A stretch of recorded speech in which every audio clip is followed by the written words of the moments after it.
What's going on, everyone? My name's Nick, and this is my first attempt at a YouTube video talking all things Arsenal. It's something I've wanted to do for quite a few years, but just haven't plucked up the courage to do it. So excuse the complete amateur setup, but after watching the second leg against PSG this morning, I'm based in Australia for those that don't know, which meant I had to get up and watch it at 5 a.m. But I just felt so compelled to jump on here and share my thoughts because I've got a lot of emotions after that match. I've spent most of the day listening to as many Arsenal fan post-match interviews as I can just to get the general vibe after all of that.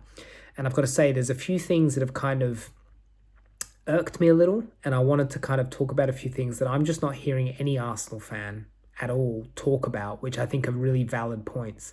And I'm the first to admit that I'm hugely disappointed with not only how we've gone out of the Champions League to PSG, but also just how this whole season has transpired. It's been utterly disappointing and deflating and just not what I was expecting. If you would have asked me on that last day of the season last year what I thought we had in front of us this season, I was just so confident. I saw a big summer, and I saw us going again and finally getting the job done this season. But obviously that hasn't transpired, which is such a shame.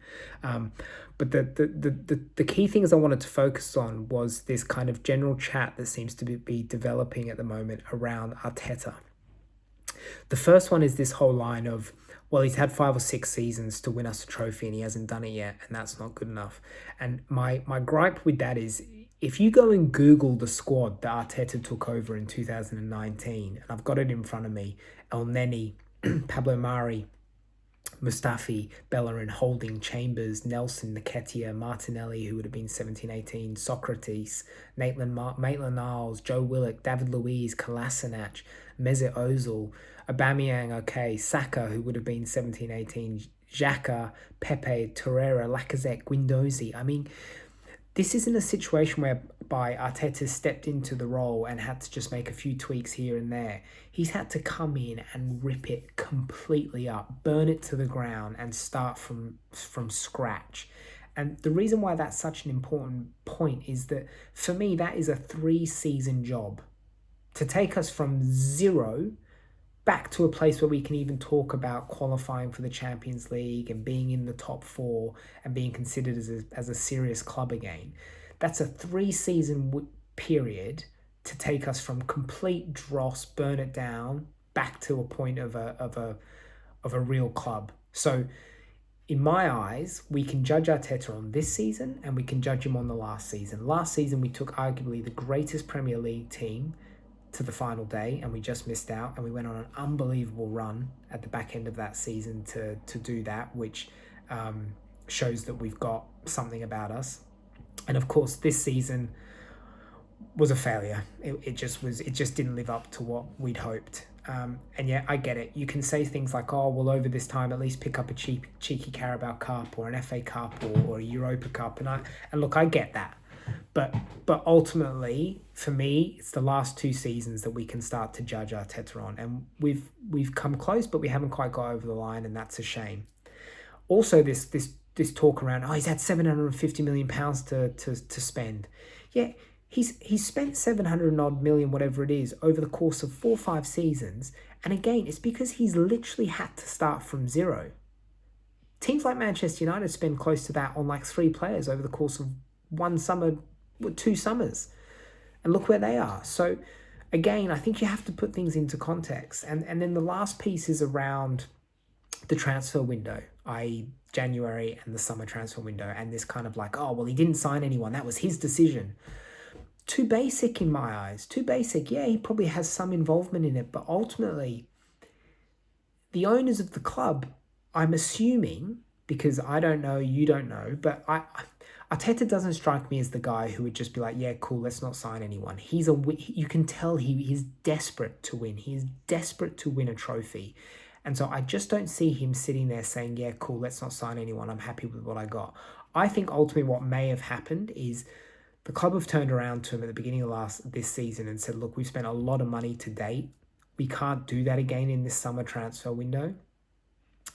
And I think he's probably thought to himself, we came so close the season just gone. I think I can put us in that position again with the squad we've got, which ultimately was a misjudgment. And I think the players that ultimately were brought in were the wrong players in the wrong areas. So in that sense, he's made an error there. But you have to factor in the injuries that we've had. And I don't like to make excuses. And I know people are kind of choosing to ignore the injuries that we've had, but I don't see how you can. Like, they've been substantial. They've been to some key players and they've been lengthy injuries. And that is going to affect you, whether you like it or not, particularly when you get to the stage of a Champions League semi-final and you've got nothing to come off the bench.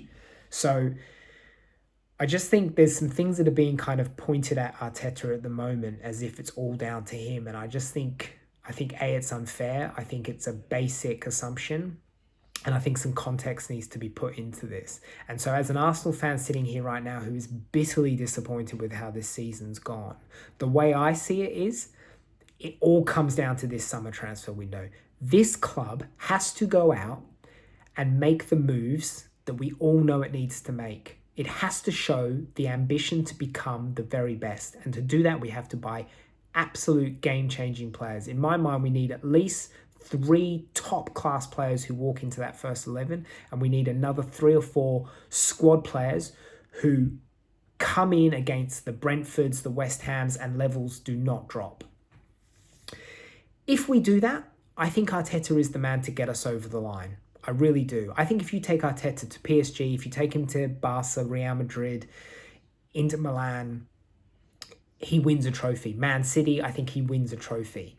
I just don't think we've got the complete squad yet. I don't think he has the complete team he wants to go and win. And don't forget, we compete in the Premier League. It is the most difficult league in the world, end of. And then the Champions League is, that is a thing of its own. So that's where I sit. If we don't do the business in the summer, then not only do I change my tune a little and say, Arteta, you shouldn't be accepting this, and this is now beginning to be something that you need to take real responsibility for. But more worryingly, what that means for me is, A, it demonstrates what we probably already think, which is that the board just don't want to win. But more worryingly is that all this conversation around Arteta in, Arteta out, that is the least of our worries, because what we need to be worrying about is the Salibas, the Timbers, the Rices, the Sackers going, hang on a minute, this club is not serious, I want out. So that's my concern. So to all the Arsenal fans right now calling for Arteta's head, I think we need to cool our jets, and I think we need to put some context on this season, and we need to wait to see what happens in this summer transfer window. And if we go big, I believe we're in the position to do what we all want us to do next season, which is to win a major trophy. And if we don't, then yes, conversations need to be had. But trust me, the whole Arteta in, Arteta out will be the least of our worries. All right, guys, I hope you've enjoyed my first video. I'll see you soon.